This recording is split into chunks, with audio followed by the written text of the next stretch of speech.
kupata mikopo kwa ajili ya kilimo, kwa sababu hatuna hati miliki za yale mashamba. Tunakuomba mheshimiwa. Kisha salamu zetu kwa Mama Samia, tunaomba wananchi wa Mvumi tunahitaji tupatiwe hati miliki ya kumiliki yale mashamba ili tuweze kupatiwa mikopo midogo midogo kama wakulima wa kijiji cha Mvumi. Mvumi oye! Hapa baba. Tunaomba jamani tuongee. Sasa nisikilizeni. Kwanza, serikali ya awamu ya 6, moja ya kipaumbele namba 1 ni wilaya hii ya Kilosa ina mashamba kadhaa ambayo yalikuwa yanamilikiwa na wawekezaji, yamefutwa kwa ajili ya kusogeza fursa kwa wananchi kupata maeneo ya kilimo. Na nchi hii ina wizara inaitwa wizara ya nini? Wizara ya nini? Ya kilimo. Jana ilikuwa wilaya ya Mvomero. Nikiwa kwenye wilaya ya Mvomero nilikutana na changamoto ya skimu moja ya umwagiliaji. Na hapa ipo. Nikaagiza waziri anayehusika na kilimo apite awasikilize wahusika wananchi pale, lakini ashughulikie hiyo changamoto. Nyinyi mmeniambia kuna mashamba, mnachotaka ni fursa ya kuyatumia, na yeye ndio muhusika wa masuala yote yanayohusu kilimo.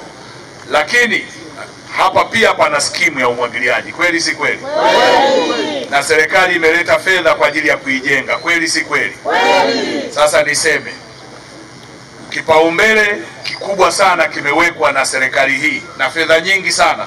Mwaka uliopita wamepewa zaidi ya bilioni 900 kwa ajili ya kuendeleza msukumo kwanza wa pembejeo, ikiwemo ruzuku ya mbolea, ruzuku ya pembejeo kwenye tumbaku, kwenye korosho, kwenye pamba na mazao mengine kama hayo ya kimkakati. Ndugu zangu, lakini fedha nyingine nyingi zimepelekwa kujenga skimu za umwagiliaji nchi nzima. Na ninyi wana Kilosa hapa mmenufaika na skimu 2 pamoja na skimu moja kubwa ambayo imejengwa Dakawa, lakini Dakawa ina phase 1, ina phase 2 na maeneo mengine, na kwa hiyo Morogoro nyinyi ni wanufaika wakubwa wa fedha hizi zinazokwenda kujenga hizi skimu. Hatutaweza kufanikiwa sana kwenye hizi skimu zinazojengwa sasa kama zitaachwa ziendeshwe kwa mfumo ulioendeshwa wakati huo uliopita.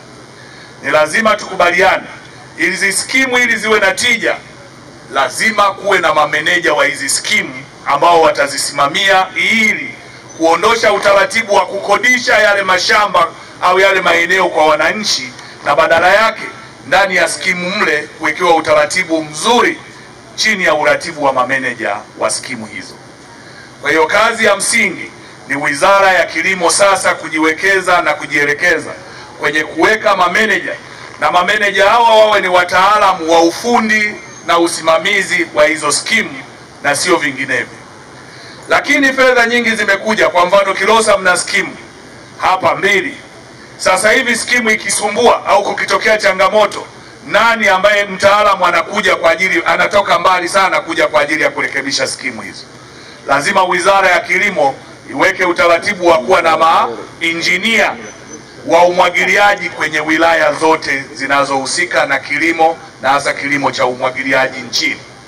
Na mikoa mikubwa hasa ile ambayo ina uzalishaji mkubwa wa chakula, ikiwemo mkoa wa Morogoro ambao umo ndani ya Big 5 kwenye kulisha nchi yetu na nje ya nchi kwa chakula, lazima kuwepo na meneja au injinia wa ngazi ya mkoa ambaye kazi yake itakuwa ni kuratibu na kusimamia miundombinu ya umwagiliaji ndani ya mkoa husika. Tukifanya hivyo, tutakuwa tunasaidia dhamira ya Mheshimiwa Rais Samia Suluhu Hassan ya kuhakikisha fedha inayoenda kwenye hizi skimu inawasaidia wananchi. Lakini ninyi lalamiko lenu ni mashamba, na mmesema yapo yaliyorudishwa kwa wananchi. Swala ni namna yanavyotumika. Mimi ninaagiza waziri akienda pale apite na huku kuja kuzungumza na ninyi na kuweka utaratibu na serikali mzuri wa namna ya nyinyi kufanya shughuli zenu kwenye mashamba. Hiyo ndio kazi ya watendaji na viongozi kwenye sekta mbalimbali. Kila mmoja lazima kwenye sekta yake awajibike, na awajibike moja kwa moja kwa wananchi kwa kuwapa majibu. Mimi ninapita, lakini ndani ya wiki moja niwahakikishie waziri mwenyewe atakuja hapa kuwapa majibu juu ya hilo, na atapita sio hapa tu, na maeneo mengine ambayo yana changamoto hii ya miundombinu au maeneo ya kilimo. Hiyo ndio kazi ya serikali. Kazi ya serikali sio kuacha wananchi wanalalamika na yenyewe inaenda peke yake. Lazima twende sambamba, twende sawa sawa.